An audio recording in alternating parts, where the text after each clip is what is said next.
Hello everyone, welcome back to Pahal classes. I am Rachna, your chemistry teacher. हमने अपने previous video lecture में देखा था बॉयल्स का एक्सपेरिमेंट। बॉयल्स ने एक अपने एक्सपेरिमेंट बताया था जिससे हमें पता चला था कि प्रेशर एंड वॉल्यूम में क्या रिलेशनशिप होता है। क्या हमने ये प्रीवियस वीडियो में देखा था? आज के वीडियो लेक्चर में हम बॉयल्स का लॉ देखने वाले हैं। ओके, ये जो बॉयल्स का लॉ आएगा, आगे हम 2-3 लॉ और पढ़ेंगे। इन्हीं लॉज को हम क्या बोलते हैं? गेस लॉ बोलते हैं। ओके, तो फर्स्ट जो साइंटिस्ट थे रॉबर्ट बॉयल, उन्होंने क्या दिया था? एक्सपेरिमेंट दिया था। किससे रिलेटेड? प्रेशर और वॉल्यूम के बीच में क्या बताया? उन्होंने रिलेशनशिप बताया। तो वो जो उन्होंने रिलेशनशिप बताया था, उसी रिलेशनशिप को उन्होंने एक स्टेटमेंट के थ्रू हमें बताया। ठीक है, एक स्टेटमेंट दिया उस रिलेशनशिप के बारे में, और वो जो स्टेटमेंट था उसी को हम क्या बोलते हैं? बॉयल्स लॉ बोलते हैं। ओके, तो समझ आया, जो रिलेशनशिप के था उसी को उन्होंने स्टेटमेंट के रूप में हमें बताया। तो वो स्टेटमेंट क्या था जो बॉयल्स का लॉ जिसे हम बोलते हैं? तो बॉयल्स ने क्या बताया कि कोई भी आपके पास में एक गैस है, उसके कांस्टेंट टेम्परेचर पे, क्या था? कांस्टेंट टेम्परेचर हो किसी गैस का, उस पे यदि आपको फिक्स्ड प्रेशर दिया जाता है किसी नंबर ऑफ मोल्स के, फिक्स्ड जो प्रेशर है वो किसके इनवर्सली प्रोपोर्शनल होता है? वॉल्यूम के। ठीक है, क्या लो दिया? जो रॉबर्ट बॉयल था उसका स्टेटमेंट था कि जो टेम्परेचर कांस्टेंट होता है किसी गैस का, उस पर गैस का जो प्रेशर होता है वो किसके इनवर्सली प्रोपोर्शनल होता है? वॉल्यूम के। इसका मतलब क्या था कि यदि आप किसी भी गैस का प्रेशर इंक्रीज करते हो तो उसकी वॉल्यूम क्या होती है? डिक्रीज हो जाती है। ठीक है, कांस्टेंट टेम्परेचर पे। एक कंडीशन क्या है? आपको टेम्परेचर कांस्टेंट रखना होता है। ओके, तो समझ आया बॉयल्स का लॉ क्या था? इसको हम मैथमेटिकली कैसे रिप्रेजेंट कर सकते हैं? बॉयल्स के लॉ को देखो।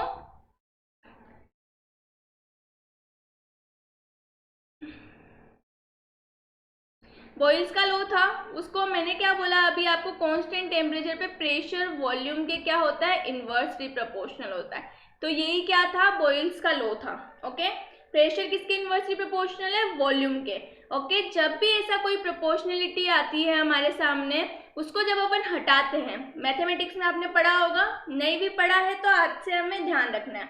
जब भी आपके पास में कोई प्रोपोर्शनल आता है, प्रोपोर्शनल का साइन आता है, उसको हम हटाते हैं और उसकी जगह लेके आते हैं प्रोपोर्शनलिटी कांस्टेंट। ओके, क्या आता है? प्रोपोर्शनल साइन को हटाने के बाद प्रोपोर्शनलिटी कांस्टेंट आता है। कैसे?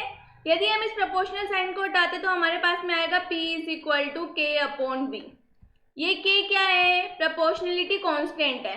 ठीक है, के क्या होता है? प्रोपोर्शनलिटी कांस्टेंट होता है। ओके, समझ आए? तो मैथमेटिकली हम इस लॉ को इस तरीके से रिप्रेजेंट करते हैं। ओके, तो बॉयल्स का लॉ समझ में आ गया क्या था? जो एक्सपेरिमेंट था उसी से उसने लॉ बना दिया। ठीक है, अब देखो आगे यदि हम बात करें तो हमारे पास में टेम्परेचर क्या था? कांस्टेंट टेम्परेचर था। तो कांस्टेंट टेम्परेचर पे क्या कर सकते हो? यदि आपके पास में कोई कंडीशन दी हो कि कोई गैस है, उसका वॉल्यूम V1 है, ठीक है, थोड़ी देर बाद में उसका वॉल्यूम V2 हो जाता है, प्रेशर उसी गैस का P1 और V2 के बाद में उसका प्रेशर P2 हो जाता है। ओके, तो ये जो बॉयल्स का लॉ है वो क्या होता है कि PV होता है वो कांस्टेंट होता है। कैसे हुआ PV कांस्टेंट? इधर देखो, आपको नजर आ रहा होगा, ये P is equal to K upon V है।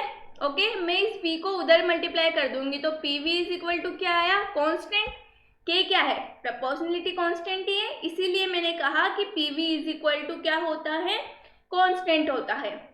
ओके, PV कांस्टेंट है तो अब क्या है? आपके पास में यदि दो कंडीशन दे रखी है, कुछ देर पहले आपके पास में प्रेशर था गैस का P1, थोड़ी देर बाद में कुछ कंडीशन चेंज की तो उसका प्रेशर हो गया P2।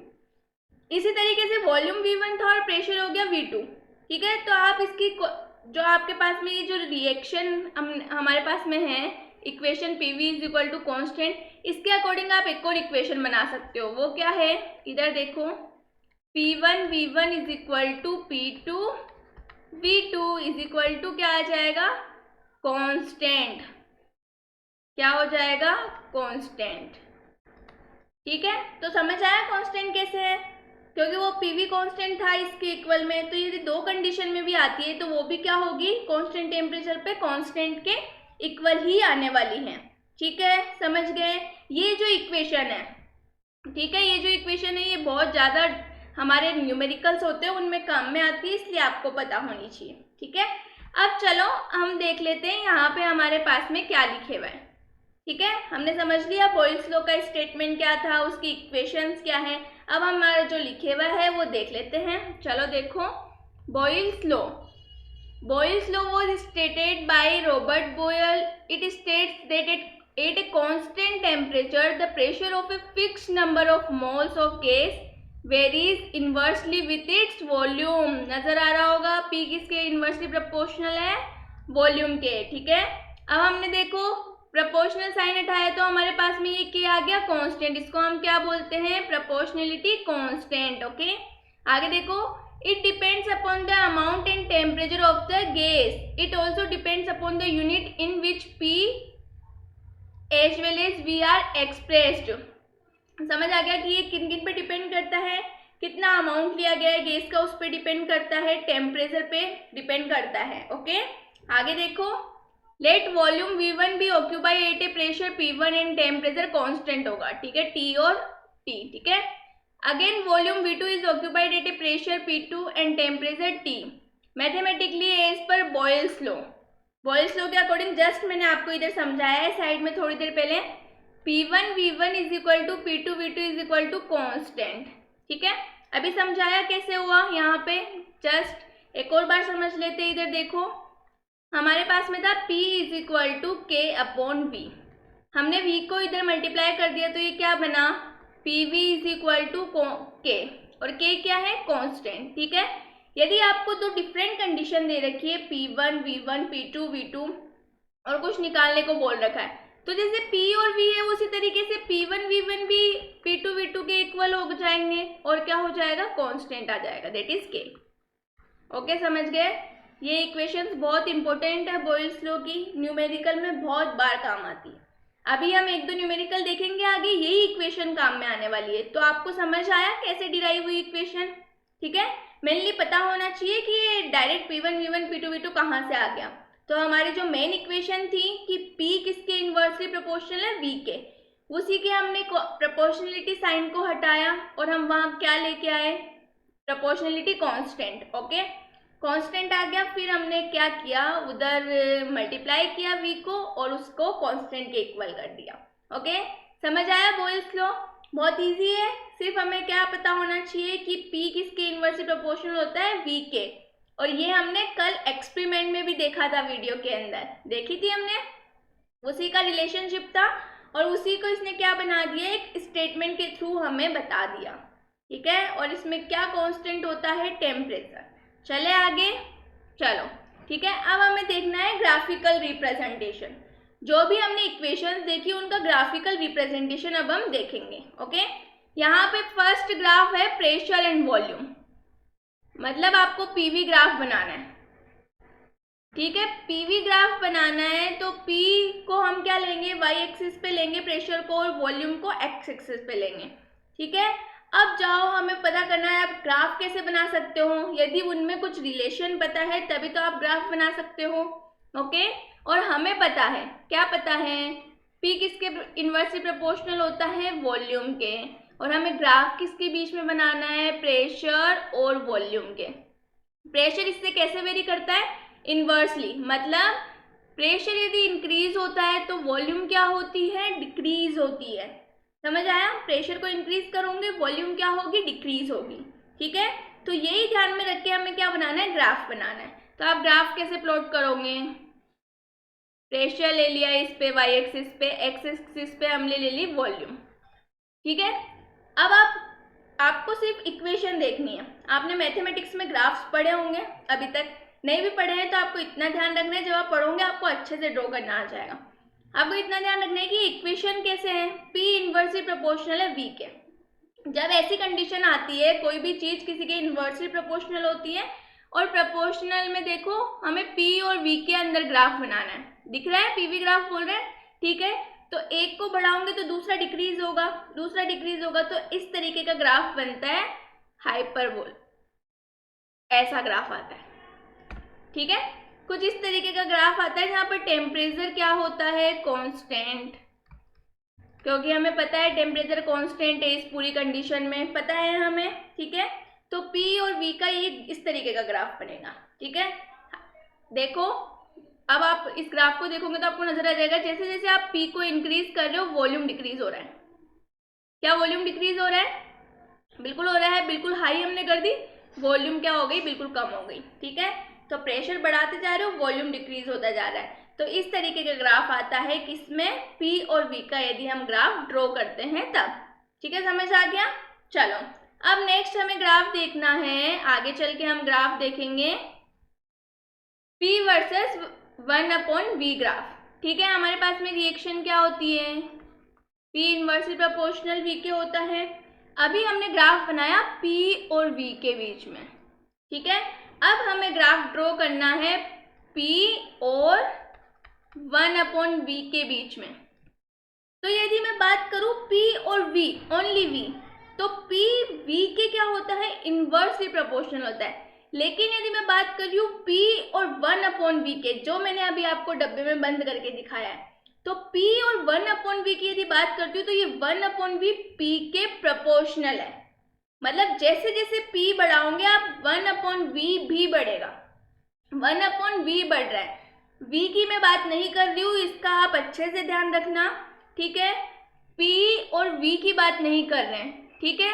ये तो इसके इनवर्सली प्रोपोर्शनल है, लेकिन आपको डब्बे में नजर आ रहा होगा, इंपॉर्टेंट है, P और वर्सेस 1/V ग्राफ की बात कर रहे हैं। तो पूरा 1/V तो प्रेशर के प्रोपोर्शनल है, ठीक है, समझ आई मेरी बात। तो ये प्रेशर के प्रोपोर्शनल है। प्रोपोर्शनलिटी मतलब जब ये प्रेशर बढ़ा रहे हैं 1/V भी बढ़ रहा है, तो ऐसी कंडीशन में आपका ग्राफ होता है वो आता है बिल्कुल स्ट्रेट लाइन ग्राफ। समझ गए मेरी बात। देखो जैसे जैसे प्रेशर इंक्रीज करते जा रहे हो आप, जैसे जैसे प्रेशर बढ़ रहा है वॉल्यूम भी क्या हो रही है, 1/V भी बढ़ रहा है। तो देखो यहाँ पे प्रेशर आया, यहाँ पे 1/V आया और ग्राफ क्या बना, स्ट्रेट लाइन।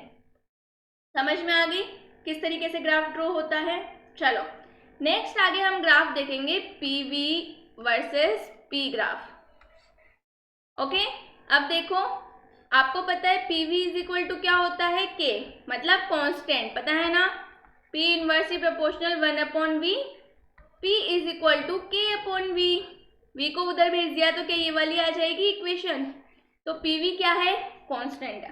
तब PV का यदि आप P के साथ ग्राफ बनाते हो तो भी क्या आता है, कांस्टेंट लाइन ग्राफ आएगा, ठीक है। कैसे होती है कांस्टेंट लाइन ग्राफ, इस तरीके से, PV P, जैसे जैसे आप प्रेशर बढ़ा रहे हो PV की वैल्यू कांस्टेंट है, सेम रहेगी, क्योंकि हमें पता है PV किसके कांस्टेंट होता है, कांस्टेंट के तो इक्वल होता है। जस्ट ऊपर आपने इक्वेशन देखी है, तो ग्राफ हमेशा जो इक्वेशन में रिलेशन दे रखा है 2 वेरिएबल्स में, उसके अकॉर्डिंग ड्रॉ होते हैं। ओके समझ आ गया, मैंने 3 ग्राफ अच्छे से समझा दिए हैं आपको। जनरली इस चैप्टर में ऐसे इसी रिलेटेड ग्राफ पूछे जाएंगे तो आपको ड्रॉ करने में कोई दिक्कत नहीं आएगी। ओके आई होप आपको यहाँ तक समझ भी आ गया होगा। PV और P ग्राफ देखा, P वर्सेस 1/V ग्राफ देखा और P वर्सेस V ग्राफ देखा। तीनों ग्राफ समझ में आ गए, आई होप अच्छे से समझ आ गए होंगे। अब हम आगे चलते हैं और देखते हैं एग्जाम्पल, सबसे इम्पोर्टेंट पार्ट इस चैप्टर का, और मैं बोलूँ स्पेसिफिक बॉयल्स लॉ का सबसे इम्पोर्टेंट पार्ट। आपने लॉ पढ़ लिया, बहुत इजी लॉ है, क्या था, P इनवर्सली प्रोपोर्शनल V के होता है कांस्टेंट टेम्परेचर पे, यही बात बोली आपने, इक्वेशंस देख लिया आपने, ग्राफ्स देख लिए। अब सबसे इम्पोर्टेंट बात आती है, क्या हमें क्या आना चाहिए, एग्जाम्पल्स आने चाहिए, ठीक है। आपको क्वेश्चंस दिए जाएंगे लॉ के ऊपर बेस्ड, तो फिर वो आपको लॉ पे बेस्ड आपको क्वेश्चन दिए जाएंगे, तो वो क्वेश्चंस आपको आने चाहिए। ओके तो क्वेश्चंस पढ़ते हैं और करना सीखते हैं हम क्वेश्चंस। देखो क्या है क्वेश्चन का, क्वेश्चन करने का बहुत अच्छा तरीका, आप पहले क्वेश्चन को अच्छे से पढ़ लो। आपको क्वेश्चन अच्छे से पढ़ना आना चाहिए, समझ में आना चाहिए। देखो क्या है question, a gas was allowed to expand from a volume of 500 ml to 1500 ml at a constant temperature. Temperature आपको दे दिया कांस्टेंट, सी लिख रही हूँ मतलब कांस्टेंट। ओके आपको वॉल्यूम बता रही है कि एक्सपांड हो रही है, पहले थी 500 ml, बाद में एक्सपांड होके हो गई 1500 ml। ओके, मतलब इनिशियल और फाइनल वॉल्यूम दे दी। इनिशियल को मैं V1 से रिप्रेजेंट कर रही हूँ, फाइनल को V2 से रिप्रेजेंट कर रही हूँ। ओके, पहले वॉल्यूम क्या थी? V1 थी 500 ml। गैस एक्सपांड हुई और आपके पास में V2 आ गया 1500 ml। ठीक है, समझ आया? पहले कितनी थी? 500 ml, फिर आ गया 1500 ml। ठीक है, V1 आ गई, V2 आ गई, मतलब इनिशियल और फाइनल वॉल्यूम आपके पास में है। आगे देखो, if the initial pressure of the gas was 5 atmosphere, initial को मैं 1 से रिप्रेजेंट कर रही हूँ, तो आपको इनिशियल प्रेशर मतलब P1 दे रखा है 5 atmosphere. Okay, then calculate the final pressure of the gas, मतलब आपसे P2 पूछा जा रहा है। Okay, according to Boyle's law हमें पता है कांस्टेंट टेम्परेचर पे PV is equal to constant होता है, पता है। तो P1 V1 is equal to P2 V2 होता है, ये भी पता है।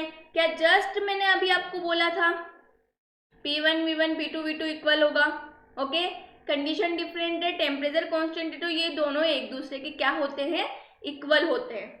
आपके पास में सब कुछ गिवन है, V1 गिवन है, V2 गिवन है, P1 गिवन है, फाइंड आउट करना है P2। तो क्या आप इस इक्वेशन से फाइंड आउट कर सकते हो? According to Boyle's law constant temperature है, बिल्कुल कर सकते हैं। कैसे करोगे?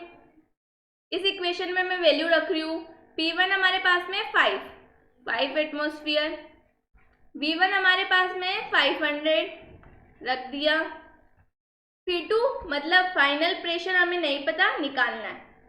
V2 कितना है? 1500। ठीक है, P2 निकालना है 1500 को आप इधर लेके चले जाओ। अब सोल्व तो करना आप लोगों को आता है, आई होप। क्या आ जाएगा?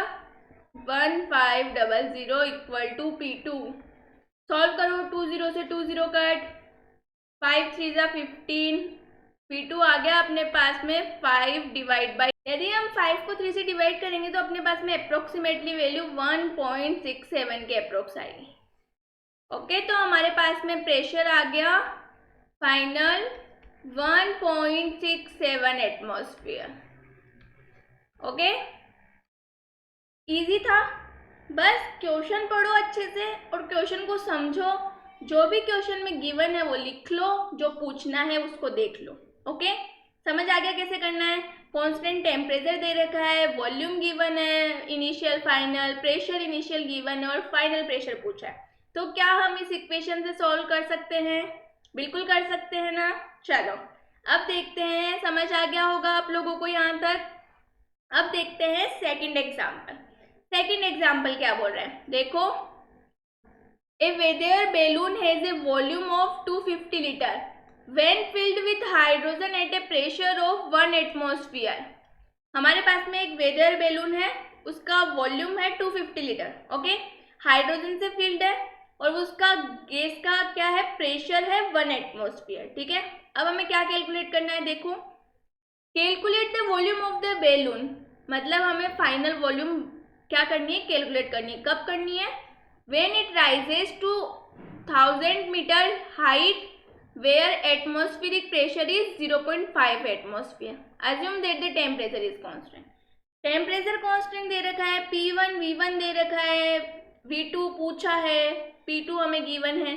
तो क्या आपको एक चीज क्लिक हो रही है? ये बॉयल्स लॉ के बारे में बोल रहा है और हमें बॉयल्स लॉ की इक्वेशन अच्छे से आती है, तो क्या हम उससे निकाल सकते हैं जो पूछा है वो? बिल्कुल निकाल सकते हैं।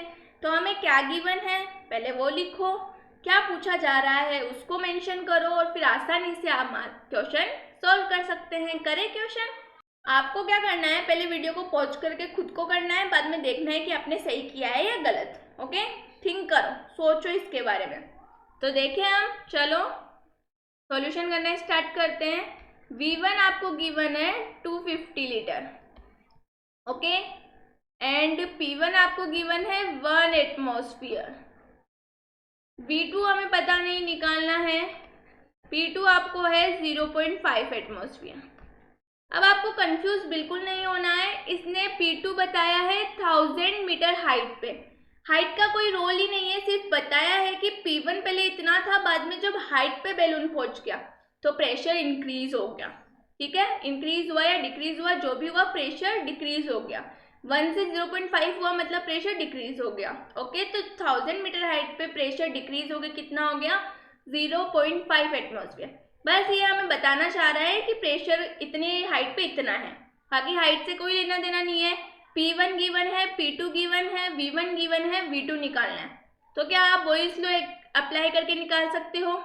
बिल्कुल निकाल सकते हैं। कैसे निकालोगे? P1 V1 is equal to P2 V2। P1 कितना है 1, V1 कितना है 250, इक्वल टू P2 कितना है 0.5, V2 हमें निकालना है। तो सॉल्व करना तो हमें आता ही है। V2 इज इक्वल टू क्या हो जाएगा 250 डिवाइड 0.5, पॉइंट हटा के 10 लगाओ, ये हमारे पास में क्या आ जाएगा 5 5 25, 500। ओके, तो V2 की वैल्यू क्या आ गई 500 लीटर। ओके, तो समझ आ गया क्या है? ठीक है, तो वॉल्यूम क्या आपने V2 निकाल ली। अब इस तरीके से क्या आप कर लोगे क्वेश्चंस? सेकंड क्वेश्चन भी कितना इजीली हमने कर लिया। ओके, अब चलते हैं और देखते हैं आगे नेक्स्ट क्वेश्चन। चलो, क्या बोलता है नेक्स्ट क्वेश्चन? इजी क्वेश्चन है ये, थोड़ा सा ट्रिकी क्वेश्चन है, जिसने थोड़ा सा दिमाग लगा लिया उसके लिए ये भी क्वेश्चन वेरी वेरी इजी, बहुत ज़्यादा इजी क्वेश्चन है। देखते हैं क्या बोल रहा है। In the study of pressure and volume relation at a constant temperature, मतलब बॉयल्स लॉ की बात कर रहा है। One data of volume was recorded wrong, check which one is wrong, what is the basis of the check. ठीक है, theoretical question है, इतना ज़्यादा प्रैक्टिकल का चीज़ है नहीं इसके अंदर। आपको पता होना चाहिए कि कौन सा रॉन्ग है, और वो कैसे पता करोगे, कैसे चेक करोगे, ये आना चाहिए। ओके, मेन बात। तो हम चेक कैसे करेंगे? आपके पास में प्रेशर और वॉल्यूम गिवन है, हमें पता है बॉयल्स लॉ के लिए PV is equal to constant होता है। ठीक है, आपके पास में प्रेशर और वॉल्यूम की इतनी सारी क्या गिवन है, डाटा गिवन है। आप प्रेशर और वॉल्यूम का डाटा निकाल लो, वो कांस्टेंट आना चाहिए सबके लिए, वैल्यू के लिए। जिस वैल्यू के लिए कांस्टेंट नहीं है वो हमारे पास में क्या है, रॉन्ग वॉल्यूम दी हुई है। ओके, समझ आया बेसिस क्या है चेक का? कैसे निकालोगे? According to Boyle's law PV is equal to क्या होता है, कांस्टेंट होता है। हमारे पास में प्रेशर और वॉल्यूम दोनों के डाटा गिवन है, मतलब ये जितने भी 5 या 6 डाटा गिवन है उनमें सब में यदि हम PV को मल्टीप्लाई करेंगे तो हमारे पास आंसर सेम आना चाहिए। ठीक है, मल्टीप्लाई करने के बाद में सेम आंसर आना चाहिए, और जिसमें सेम नहीं आएगा वहीं पे वॉल्यूम की वैल्यू क्या है, रॉन्ग है। चेक करें, चलो करते हैं। फर्स्ट देखो, मैं इसको फर्स्ट बोल रही हूँ, इसको सेकंड, इसको थर्ड, इसको फोर्थ, इसको फिफ्थ, इसको सिक्स। ठीक है, फर्स्ट करो P मल्टीप्लाई V। P अपने पास है 1.00, वॉल्यूम अपने पास है 15.6। आप इसको मल्टीप्लाई करोगे आपके पास में अप्रोक्स वैल्यू आएगी 15.6 के आसपास ही, 6-7 के आसपास, अप्रोक्स इतना ही आएगा। ओके, करके देखना। सेकंड, फर्स्ट वाला कर लिया, सेकंड वाला करो 0.90 मल्टीप्लाई 17.3, अप्रोक्स वैल्यू सेम आएगी, आप करके देखना। थर्ड देखो 0.70 मल्टीप्लाई 22.3, इसकी भी वैल्यू सेम ही आएगी। फोर्थ की वैल्यू भी सेम ही आएगी। फिफ्थ की वैल्यू देखो 0.30 मल्टीप्लाई 72.0, इसकी वैल्यू सेम नहीं आएगी। आप मल्टीप्लाई करके देखना, 0.30 मल्टीप्लाई करोगे 72 से तो इसकी वैल्यू सेम नहीं है। जब हम मल्टीप्लाई करेंगे 0.30 72.0 को तो हमारे पास में वैल्यू आएगी 21.6 के अप्रोक्स, जो कांस्टेंट के इक्वल नहीं है, मतलब 15.67 के इक्वल नहीं है। इसका मतलब आपके पास में कौन सी वॉल्यूम गलत गिवन है, ये 72.0 वाली वॉल्यूम गिवन है। तो चेक कर लिया आपने, कैसे किया, अकॉर्डिंग टू बॉयल्स लॉ से चेक किया। ठीक है, आप इसको जाके क्लास लेने के बाद ट्राई करके देखना। ठीक है, देखना सबको मल्टीप्लाई करके वॉल्यूम सबकी सेम कांस्टेंट आने वाली, PV का मल्टीप्लिकेशन। ठीक है, कांस्टेंट आने वाला है, सिर्फ आपका 72.0 जो वॉल्यूम है उसका रॉन्ग आएगा। ठीक है, तो अपने पास में रॉन्ग वॉल्यूम कौन सी गिवन है, यही गिवन है, क्योंकि according to Boyle's law PV constant आना चाहिए हर डाटा के लिए, वॉल्यूम और प्रेशर के। ठीक है, जहां कांस्टेंट नहीं है वहीं कुछ तो गड़बड़ है, वॉल्यूम ही तो रॉन्ग दे रखी, क्योंकि आपसे वॉल्यूम ही पूछी है। चलो ठीक है, समझ आया कैसे हुआ। अब नेक्स्ट अपना क्वेश्चन आता है फोर्थ, ठीक है। क्या क्वेश्चन है? How many cylinders of 1500 ml capacity and 1 atmosphere pressure can be filled from a cylinder of 150 litres capacity under A pressure of 1000 atmosphere at the same temperature. वही temperature same है, आपको पूछा है कि 1500 ml कैपेसिटी और 1 atmosphere के कितने cylinder आप फिल कर सकते हो। ओके, P1 गिवन है, V1 गिवन है, P2 V2 गिवन है। आपको निकालना है कितने सिलेंडर, हाउ मेनी सिलेंडर आप कैपेसिटी के फिल कर सकते हो, ठीक है। कांस्टेंट प्रेशर टेम्परेचर दे रखा है, मतलब PV is equal to K, constant आ जाएगा। ओके, एक सिलेंडर के लिए आपको इतना दे रखा है, तो n सिलेंडर के लिए कितना होगा, NPV। मतलब मान लो आप कितने सिलेंडर फिल कर सकते हो, तो मान लिया n सिलेंडर फिल हो सकते हैं, ठीक है। कितने प्रेशर पे, 1 एटमॉस्फेयर और 1500 ml पे कितने सिलेंडर फिल हो सकते हैं, n सिलेंडर फिल हो सकते हैं। हमने ये मान लिया, ठीक है।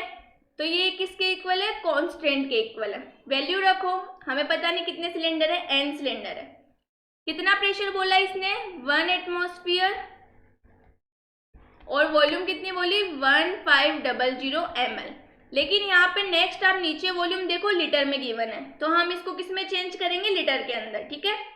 लीटर के अंदर चेंज करने के लिए आपको क्या करना पड़ेगा, 1000 से डिवाइड करना पड़ेगा। लीटर में ml को लीटर में चेंज करने के लिए क्या करना पड़ता है, 1000 से डिवाइड, क्योंकि 1 litre is equal to 1000 ml होता है। हमें लीटर को किस में चेंज करना है, ml को लीटर के अंदर, तो डिवाइड किससे करना पड़ेगा, 1000 से। समझ आया? तो ये किस में चेंज हो जाएगा, लीटर के अंदर। ओके, तो इतने में हम कितने सिलेंडर फिल कर सकते हैं, ये पूछा है, ठीक है। अब देखो दूसरा हमें P1, ये V1 में था, हमारे पास में P2 V2 गिवन है, 150 लीटर वॉल्यूम है और प्रेशर है हमारे पास में 100 एटमॉस्फेयर, ठीक है। तो ये तो P1 V1 था और ये P2 V2 है। क्या कांस्टेंट के लिए इक्वल हो जाएंगे दोनों, तो इक्वल करो।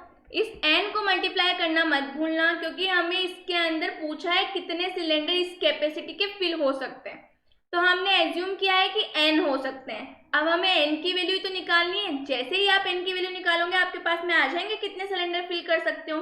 देखो 1 atmosphere multiply 1500 divide by 1000 equal to 100 into 150, ठीक है। सॉल्व करो, 2 0 से 2 0 गए, n को इधर ही रखो, बाकी वैल्यूज उधर कर दो। 1 0 0 मल्टीप्लाई 150 मल्टीप्लाई 10 डिवाइड बाई 15, 15 से 15 गया, आपके पास में यहाँ पे बचता है 1 0 1 2 3 4, ओके, मतलब 10,000। तो आपके पास में n की वैल्यू आई 10,000, मतलब आप कितने सिलेंडर फिल कर सकते हो, 10,000 सिलेंडर फिल कर सकते हो। कितनी कैपेसिटी के, जो आपको क्वेश्चन में गिवन है उतनी कैपेसिटी के। समझ आया? आपको क्वेश्चन क्या बोल रहा था, दोबारा समझते हैं। क्वेश्चन क्या बोल रहा था कि 1500 ml कैपेसिटी और 1 एटमॉस्फेयर प्रेशर के आप कितने सिलेंडर फिल कर सकते हो, ठीक है। और आपको सिलेंडर दूसरी कैपेसिटी और प्रेशर ऑलरेडी ऑल गिवन है, ठीक है, क्वेश्चन पढ़ा तब हमने। तो हमने मान लिया हम n सिलेंडर फिल कर सकते हैं, ठीक है। माना कि यदि एक सिलेंडर फिल होता है PV के अंदर, ठीक है, जो कंडीशन गिवन है, तो n कितने हो जाएंगे, n से मल्टीप्लाई करोगे ना, n PV में हो जाएंगे। और जो आपके पास में सेकंड कंडीशन गिवन है उसको इक्वल कर दो, P1 V1 P2 V2 जो अभी तक करते आ रहे हैं, इक्वल करके रखोगे तो n की वैल्यू आपके पास में आएगी 10,000। मतलब आप इतनी कैपेसिटी के कितने सिलेंडर फिल कर सकते हो, 10,000 सिलेंडर फिल किए जा सकते हैं। समझ आ गया? तो आज हमने 4 क्वेश्चंस किए, किस पे, बॉयल्स लॉ पे बेस्ड, ठीक है। सबसे इंपॉर्टेंट बात है, बॉयल्स लॉ समझ आने के बाद में आपसे क्वेश्चंस होने चाहिए। क्वेश्चन हो रहे हैं, वेल एंड गुड, बहुत अच्छी बात है, आपको समझ आ गया है, ठीक है। और ज्यादातर क्वेश्चन आपको PV is equal to constant पे ही मिलेंगे, इसीलिए मैंने सबसे पहले आपको यही समझाया था, ठीक है।